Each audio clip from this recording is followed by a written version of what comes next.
नमस्कार। शाम के अखबारों की चर्चा चाय के साथ कुछ अच्छी खबरों से शुरू करेंगे। आज हम खबरें आज सामान्य है। डॉक्टर अंबेडकर की जयंती है और 136वीं जयंती मनाई जा रही देश भर में। संसद में प्रधानमंत्री, राष्ट्रपति सहित विपक्ष के तमाम नेताओं ने आज माल्यार्पण भी किया प्रतिमा पे। मुख्य कार्यक्रम इंदौर के उनके जन्मस्थली महू में आज मुख्य कार्यक्रम हो रहा है। तमाम नेता पहुँचे, मुख्यमंत्री भी वहाँ पहुँचे। बड़ी तादाद में अनुयायी उनके वहाँ पहुँच रहे हैं। आज पूरा दिन का कार्यक्रम है। क्या शेखर जी? जी बिल्कुल, आपसे बता दूं मैं आपको कि महू में जो बाबा साहेब की जन्मस्थली है वहाँ पर मुख्य आयोजन होता है और देश भर से अनुयायी जो हैं कल से आने लग गए थे और आज दिन भर सुबह से जो है उनके जन्म की स्मारक पर पहुँचे हैं और वहाँ पर श्रद्धा सुमन उन्हें अर्पित किया है, उन्हें याद किया गया है। संविधान को लेकर उन्होंने जो कल्पना की थी उस कल्पना पर जो लोगों ने जो बाबा साहेब को याद किया है। इंदौर में भी आपको मैं बता देता हूँ कि गीता भवन चौराहा पर बाबा साहेब की प्रतिमा लगी हुई है। चूँकि इंदौर में पिछले दिनों जो वंदे मातरम को लेकर सियासी बवाल मचा है उसकी गूंज जो है वो आज बाबा साहब की प्रतिमा पर भी छाया रहा। वाजपेयी पहले पहुंच गए थे, आपको बता दूं मैं, वाजपेयी पहले पहुंच गए थे, बाबा साहब को माला पहना दी और इतनी माला पहना दी थी, कुछ मालाएं जो हैं गले से मुंह तक आ गई थी। उसके बावजूद वाजपेयी पहनाते रहे और आज दिखाने की कोशिश की जा रही थी कि हम बाबा साहब की चाहते हैं। ये कांग्रेस ने भी यही कोशिश की। वैसे आपको मैं बता दूँ बाबा साहब को लेकर सियासत होती रही हैगी और ये पहली बार नहीं है। पिछली मरतबा आपको बता दूँ कि 14 अप्रैल के दिन जो है कांग्रेस ने एक रैली निकाल कर जो बाबा साहब प्रतिमा तक रैली भी निकाली थी। तो ये अपनी जगह की बात है, पर बात वही आ रही वंदे मातरम। भाजपा ने सबसे पहले बाबा साहब की प्रतिमा पर माल्यार्पण किया, उसके बाद में वंदे मातरम करके एक दूसरे को मिठाई खिलाई है।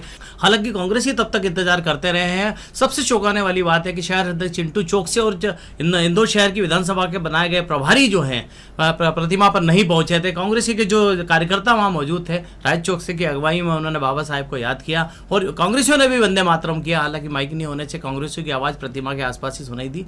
गीता भवन चौराहा तक दूर तक उसकी गूंज नहीं पहुंच पाई थी। मुख्यमंत्री मोहन यादव इंदौर आए थे, वे जो है पहले महू गए हैं, बाबा साहब को वहाँ याद किया। इंदौर के अंदर जो 18 अप्रैल को महिलाओं को लोकसभा और विधानसभा में 33% आरक्षण का बिल पास होने वाला है, उसको लेकर मध्य प्रदेश में सबसे पहला कार्यक्रम इंदौर में हुआ है। लता मंगेशकर हॉल के अंदर जो है नारी शक्ति अभिवंदन जो कार्यक्रम किया गया, उसके अंदर महिलाओं को बड़ी संख्या में जुटाकर भाजपा ने मुख्यमंत्री के सामने किया और ये बताने की कोशिश की है कि मोदी सरकार जो महिलाओं के लिए 33% का आरक्षण ला रही है, उससे महिला वर्ग काफ़ी खुश है।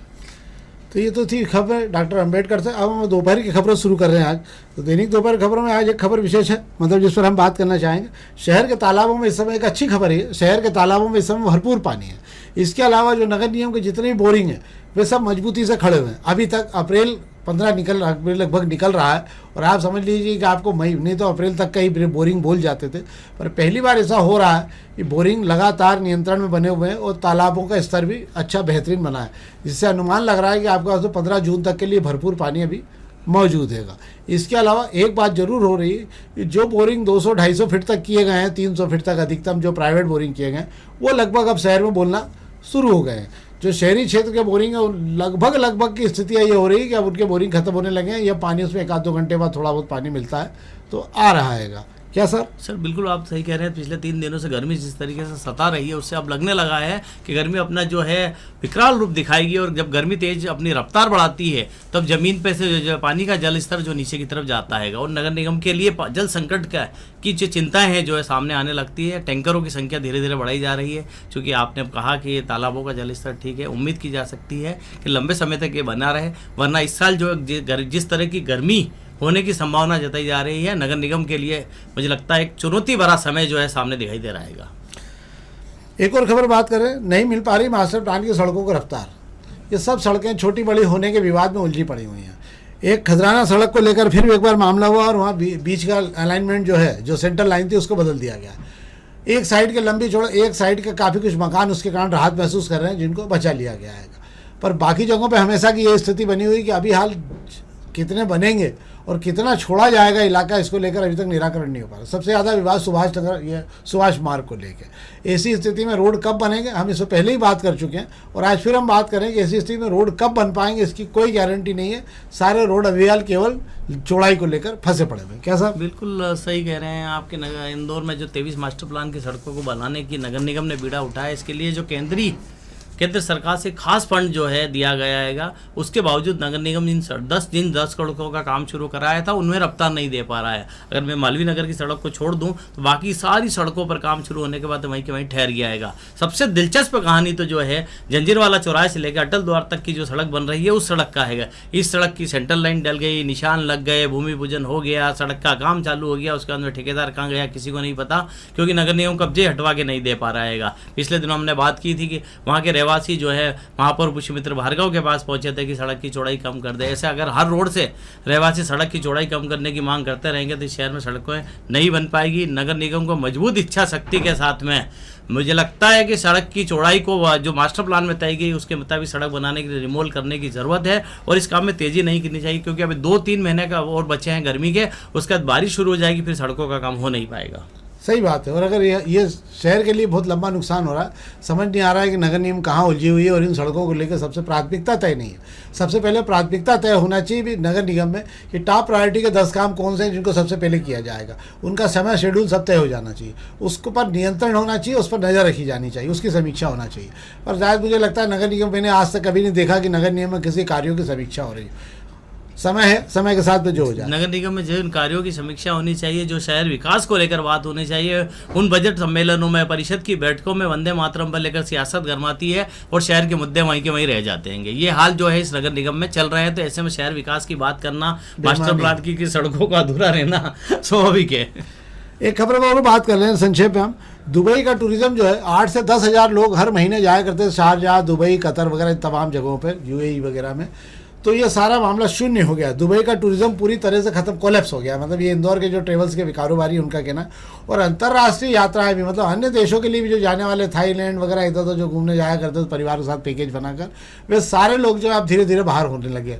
और हालत ये हो गई कि लगभग इस समय अंतर्राष्ट्रीय यात्राएं इंदौर से शून्य के लगभग पहुँच चुकी हैं। क्या साहब? जी बिल्कुल। ईरान, इजराइल और अमेरिका के बीच में जो युद्ध चल रहा है उसका सीधा सा असर जो है, सबसे ज़्यादा जो असर आया है दुबई यात्रा पर आया है।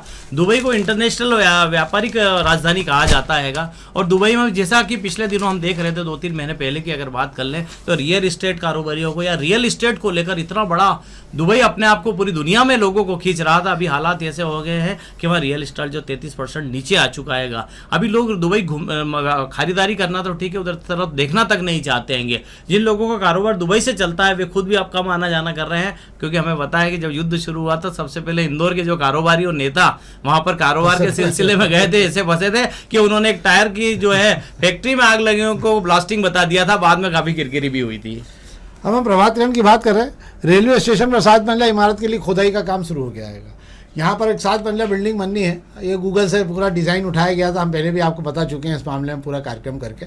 और अब यहाँ पर काम चल रहा है। 42 महीने में ये काम पूरा होना ऐसा कहा जा रहा है। हो जाएगा क्या? जी बिल्कुल। आपको मैं बता दूं कि रेलवे स्टेशन पर जो है 2024 मतलब दिसंबर 2024 के अंदर रेलवे स्टेशन की 7 मंजिला इमारत बनाने का काम शुरू हुआ और इसके लिए 42 महीने का समय तय किया गया है। सिंहस्थ तक इसको हर हाल में पूरा करने की कवायद की जा रही है। कि पार्सल दफ्तर जो है 1 नंबर प्लेटफॉर्म की तरफ जो पार्सल दफ्तर था वहाँ पर खुदाई कर दी गई है। उस दफ्तर को वहाँ से हटाकर जो है शास्त्री पुल की तरफ कंटेनर में चलाया जा रहा है। और कुछ दिनों बाद आपको मैं बता दूं जो रेलवे स्टेशन पर बुकिंग काउंटर है 1 नंबर प्लेटफॉर्म पर, वो वहाँ से हटा दिया जाएगा और सामने जो है छोटी ग्वालियर के लिए जो रोड जाती है जहाँ रिजर्वेशन दफ्तर है रेलवे का, वहां पर टिकट काउंटर पहुंच जाएगा। धीरे धीरे करके 1 नंबर प्लेटफॉर्म पे जितने भी दफ्तर बने हुए हैं वे सारे 4 नंबर तरफ शिफ्ट हो जाएंगे और 1 नंबर प्लेटफॉर्म का काम बड़ी तेजी से शुरू होगा, क्योंकि मेन बिल्डिंग यहीं पर बननी है और इस बिल्डिंग के जरिए इंदौर को भव्य रूप में दिखाने की कोशिश की जाएगी। और ये जिसका जो योजना बनी उस योजना पर अगर समय पर अमल हुआ तो सिंहस्थ पुल जो इमारत बन जाएगी, वरना फिर दिक्कत है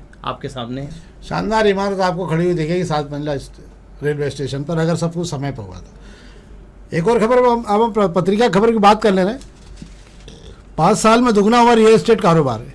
निश्चित रूप से इंदौर में ज़मीन खरीदी का लेकर बहुत तेज़ी से, क्योंकि बाहर से आने वाले लोगों की संख्या बहुत तेज़ी से बढ़ी है शहर में, खासकर नई नौकरियों की तलाश में जो लोग पहुंचे प्रीतमपुर। इंडस्ट्रियल डेवलपमेंट के कारण इस समय 30% से 35% लोग ऐसे हो गए हैं जिन्होंने बाहर से आकर अपने आप को इंदौर में बसाया है। कई लोग ऐसे जो बाहर कारोबार कर रहे थे दूसरे प्रदेशों में, वो भी अब इंदौर में बसने लगे हैं। वो बाईपास के तमाम टाउनशिप पे जाने लगे हैं और उसी के चलते जो है रियल इस्टेट के कारोबार में 5 साल के अंदर जो क्षमता थी उससे 2 गुना हो चुका है। और माना जा रहा है कि इस बार जो है इससे और ज़्यादा ये खरीदी बढ़ेगी। क्या साहब? रियल इस्टेट कारोबार की अगर इंदौर को लेकर अगर बात की जाए तो इंदौर से लेकर आप महू की तरफ चले जाएं, इंदौर से आप उज्जैन तक चले जाएं, इंदौर से आप उज्जैन तक चले जाएं, देवास तरफ आप चले जाएं, आपको कहीं ऐसा लगेगा नहीं कि हम शहर से बाहर आएंगे। जिस तरीके से इंदौर जो का फैलाव हो रहा हैगा, अगर इस तेज़ी से फैलाव हो रहा है तो आप समझ सकते हैं रियल इस्टेट कारोबार कहाँ जा रहा हैगा। खास करके शहर के आसपास के इलाकों में जो बसाहट हो रही है, पहले ऐसा होता था शहर में लोग जो है खरीदारी करने के लिए या बाजार करने के लिए सीधा राजवाड़ा का रुख करते थे। अब जो है जो लोग से विजयनगर तरफ रह रहे हैं, जो लोग चौपन तरफ रह रहे हैं, जो निपानिया तरफ रह रहे हैं, जो लोग धार रोड पर रह रहे हैं, या मैं बात कर लूँ जो लोग उज्जैन रोड पर रह रहे हैं, वे राजवाड़ा का रुख नहीं करते हैं। उस इलाके में सब चीज़ों की व्यवस्था, सारे बाजार, सारी चीज़ें मिलने लगी। और जब से डी मार्ट तरीके बड़े स्टोर जो है की माला है, रिलायंस जैसे स्टोर्स है, या घर पहुँच जो है ब्लिंकिट से लगाकर, अमेजॉन से लगाकर जो ऑनलाइन जो चीज़ें शुरू हुई है, उसके बाद आपको कहीं जाने की जरूरत नहीं है कि आप घर बैठे ही सारी चीज़ों की खरीदारी कर रहे हैं। ऐसे में शहर जो बढ़ रहा है, ये सारी चीज़ें जो सुविधाएं मिल रही है, इसको शहर को बढ़ाने में मदद कर रही है। इसलिए रियल एस्टेट के जो दाम है वो आसमान की तरफ भाग रहे हैं। सामान्य स्थिति में 10,000 रुपये स्क्वायर फीट का भाव इंदौर के आसपास के क्षेत्रों में हो गए हैं। इंदौर के बाहर की बात अलग है, पर इंदौर शहर की स्थिति तो बहुत ही खराब हो चुकी है। एक और बात, अब हम अग्निबाण खबर की बात कर लें। 27 मंजिला बनेगा startup park, one time premium लेगा प्राधिकरण। ये इसको लेकर हम पहले बात कर चुके हैं हालांकि, पर समय हो गया इस बात को किए हुए हमको। पर अब जो है इसको लेकर पूरी जानकारी दी है। शासन का अलग से कोई अनुमति, 90 मीटर रहेगी ऊंचाई, और सुपर कॉरिडोर मुझे लगता है सबसे ऊंची बिल्डिंग होगी। क्या साहब? जी बिल्कुल, आप बात सही कह रहे हैं। 27 मंजिला इंदौर में कोई बिल्डिंग नहीं है। इसके पहले आप यहाँ पे कन्वेंशन सेंटर और होटल बनाने की योजना थी, उसके बीच जो है स्टार्टअप पार्क लाने की योजना। ये आप समझ जाइए कि इंदौर में 27 मंजिला स्टार्टअप पार्क ही बनने वाला हैगा। तो इंदौर में किस तरीके से जो रोजगार को बढ़ावा मिल रहा है, स्किल डेवलपमेंट को बढ़ावा मिल रहा है स्टार्टअप के मामले। वैसे भी मध्य प्रदेश में इंदौर जो है का कोई मुकाबला नहीं है। और इंदौर में इस तरीके के जो है नए नए जो आइडियाज़ लेकर जो युवा आगे आ रहे हैं, उनके कारोबार को बढ़ावा देने की सरकार की तरफ से भी कोशिश हो रही है। और सुपर कॉरिडोर पर 27 मंजिल का अगर स्टार्टअप पार्क बनता है और उस सारे में नए नए स्टार्टअप जो हैं शुरू होते हैं, तो मुझे लगता है कि इंदौर में की जो आप रियल एस्टेट की अभी अपने बात की, और 4 चांद लगेंगे। 4 चांद लग जाएंगे, और नहीं होगा तो 8 चांद आपको देखने को मिल सकते हैं क्योंकि महंगे इतने ज़्यादा हो चुके रहेंगे। पर टाउनशिप बहुत अच्छी आ रही, बहुत बड़ी बड़ी कंपनियां अब इंदौर में आ रही। गोदरेज वालों ने 200 एकड़ की टाउनशिप बना रहे हैं, ओमैक्स पहले से ही यहाँ पर है, और भी तमाम टाउनशिप ऐसी हैं जो बड़े बड़े काम कर रही है और अच्छे साफ सुथरी स्थिति में यहाँ पर काम। उसमें और एक नया और एक स्टेप रियल एस्टेट की जो आप जो नए नए प्रोजेक्ट की अगर आप बात कर रहे हैं, तो अब इंदौर में प्रीमियम क्लास की कॉलोनियां भी जो है डेवलप होने लगी है। प्रीमियम क्लास की कॉलोनियां मैं आपको बता दूं जिसमें 2000 स्क्वायर फीट से छोटा प्लाट ही नहीं होता हैगा। उसके बाद भी अनुमति नहीं है कि आप 2000 स्क्वायर फीट का प्लाट 2 लोग मिलकर खरीद ले और 1000 दोनों बना ले, उसकी अनुमति नहीं दी जाती है। और उसके रेट ही इतने महंगे रखे जाने के मेंटेनेंस सब लग के आपको लगेगा कि आप इंदौर में रह रहे हैं कि आप सिंगापुर में रह रहे हैं। एक और चीज़ हम आपको बताते हैं, जो छोटे मकानों के खरीदार बाजार से पूरी तरह गायब हो गए। मतलब 20 और 30 लाख तक के जो छोटे छोटे फ्लैट खरीदने वाले लोग हुआ करते थे, जो मध्यम वर्गीय परिवार, इतने महंगे होने के बाद में उन्होंने अपनी दूरी बना ली और वो किराए के मकानों में वापस जाने लगे। उसके 2 कारण होने लगे, तो उनकी आय नहीं बढ़ रही, दूसरा जो है उनके पास में इसकी गारंटी नहीं कि वो कल काम कर पाएंगे कि नहीं कर पाएंगे। तो ये तो थी महत्वपूर्ण खबर। कल से शादियों की शहर में धूम शुरू हो रही है। एक नए सिरे से आपको शहर के अंदर कल आपको बैंड बाजे बारात सब निकलती निकलेगी। सड़कों का आप निकल रहे हैं, थोड़ा ध्यान रखिए किसी इलाके में कहाँ जाम लगाए, क्योंकि बाईपास और तमाम क्षेत्रों में कल आपको देखने को भीड़ और बारातें देखने को मिलेगी। कल से अक्षय तृतीया पर सर्वाधिक शादियां इंदौर में। अब दोपहर के व्यापार की 1-2 खबरों की मैं आपसे बात करूँ, तो राष्ट्रीय स्तर की खबरों की बात कर लेता हूँ। केवल आपके भी संक्षेप में बात करूँगा मैं। एक तो पश्चिम बंगाल को लेकर जो है द टेलीग्राफ ने खबर आज सर्वे दिया था। टेलीग्राफ के 2 सर्वे पश्चिम बंगाल के छपे हैं, जिसके अंदर ये बताया गया कि ममता को अच्छी खासी बढ़त वहाँ मिल रही है। भाजपा वहाँ दूसरे नंबर की पार्टी इस बार बन जाएगी, क्योंकि कांग्रेस और कम्युनिस्ट पार्टी जो है वो तीसरे और चौथे नंबर पर पहुंचेगी दोनों पार्टियां। इसलिए भाजपा इस बार जो है शायद सत्ता के करीब होकर भी सत्ता से दूर रह जाएगी। जो भाजपा का आंतरिक सर्वे वो बता रहा है कि अभी हाल ये 3000 रुपये का ऐलान और ये सब करने के बाद में हुआ है, उससे 110 सीटों तक अधिकतम पहुँच पाएगी वहाँ पर। दूसरा जो एक सी वोटर के अलावा एक और जो सर्वे हुआ, उसके अंदर 160 से 170 सीटें ममता बनर्जी को और भाजपा को 100 से कम सीटें, मतलब 90 और 100 के बीच में भाजपा को सीटें अधिकतम वहाँ दी गई है। कांग्रेस और कम्युनिस्ट पार्टी को 4 या 8 से 10 सीटों के लगभग उन्होंने बताया है। एक खबर। दूसरा, महिला आरक्षण को लेकर सरकार की जो प्रयास और सरकार जो 16 तारीख से विशेष सत्र बुला रही है, उसको लेकर कई सवाल खड़े हो गए हैं। इतना आसान नहीं होगा जितना सरकार बताने की कोशिश कर रही है। इसमें कई तकनीकी खामियां आज जो है विपक्ष ने सामने की है। कई सवाल उठ रहे हैं, क्योंकि उत्तर प्रदेश की उत्तर भारत की आबादी बहुत ज़्यादा है और दक्षिण भारत में आबादी पर नियंत्रण भरपूर रखा गया। परिणाम ये होगा कि जो 300 सीटों के लगभग बढ़ेगा, उससे बहुत बड़ा कब्जा जो उत्तर भारत का हो जाएगा। इसको लेकर दक्षिण भारत के सारे राज्य एक हो गए कि जब तक पहले ये तय हुआ था 30 महीने पहले जब सरकार इसको विधेयक को लाई थी मोदी सरकार, तब बड़े पारदर्शी तरीके से इस पर बात होने की तैयारी हुई थी, परंतु अब एकदम उस मामले में सरकार जो है उसका ट्रेंड चेंज हो गया और 3 दिन में सब कुछ करने की तैयारी मोदी सरकार कर रही। इसको लेकर विपक्ष एक जाजम पे पूरा आ गया है और विपक्ष के एक साथ खड़े होने के कारण दोनों ही लोकसभा में और राज्यसभा में 2/3 बहुमत सरकार के पास नहीं है, भाजपा मतलब सरकार मोदी सरकार के पास पे। ऐसे में इस पर कई पेज फंसेंगे। अगर सामूहिक सहमति नहीं मिली तो यह मामला लोकसभा और सदन सभा में फंस जाएगा। क्यों फंस जाएगा? उसके 2 कारण हैं। एक तो 2011 के जनगणना के आधार पर प्रधानमंत्री मोदी साहब जो है आरक्षण लागू करना चाहते हैं, जबकि पिछली बार उन्होंने खुद कहा था कि जब तक नई जनगणना नहीं होगी आरक्षण लागू नहीं किया जा सकता है। और इसे लेकर अब अचानक ऐसा ट्रेंड चेंज हुआ, जबकि अभी हाल तो जनगणना शुरू हुई है।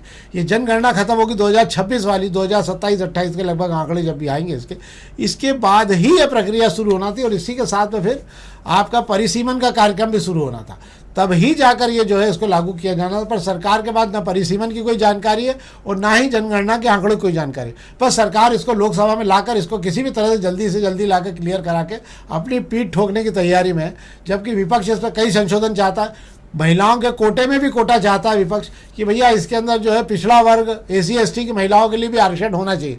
33% तो केवल महिलाएं नहीं, इसमें आरक्षण में ये भी शामिल होना चाहिए।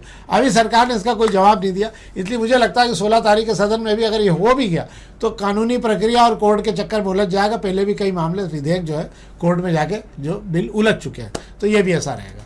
तो ये तो थी खबरें और जानकारी जो हमने आपको दी। राष्ट्रीय स्तर की जानकारी इसलिए दी थी कि आपके संज्ञान में रहे कि क्या हो रहा है। हमारा आपसे आग्रह, दोपहर न्यूज़ के विशेष कार्यक्रम को लेकर हमारा आग्रह, कृपा करके इस कार्यक्रम को लाइक जरूर करें, लिंक अपने मित्रों तक पहुंचाएं और सब्सक्राइब अगर आप कर रहे हैं, देख रहे हैं और सब्सक्राइब नहीं किया तो आप सब्सक्राइब भी करिए। अब हम 20,000 के लगभग पहुंचे, हमारे पास हमारे सदस्यों की संख्या 20,000 का बहुत बड़ा समूह हमको बन गया है। इसके लिए हम आप लोगों को धन्यवाद भी देते हैं और आभार भी व्यक्त करते हैं कि हमारे नियमित दर्शकों ने हमको जो है यहाँ तक पहुँचाने में सहयोग दिया। बहुत बहुत धन्यवाद।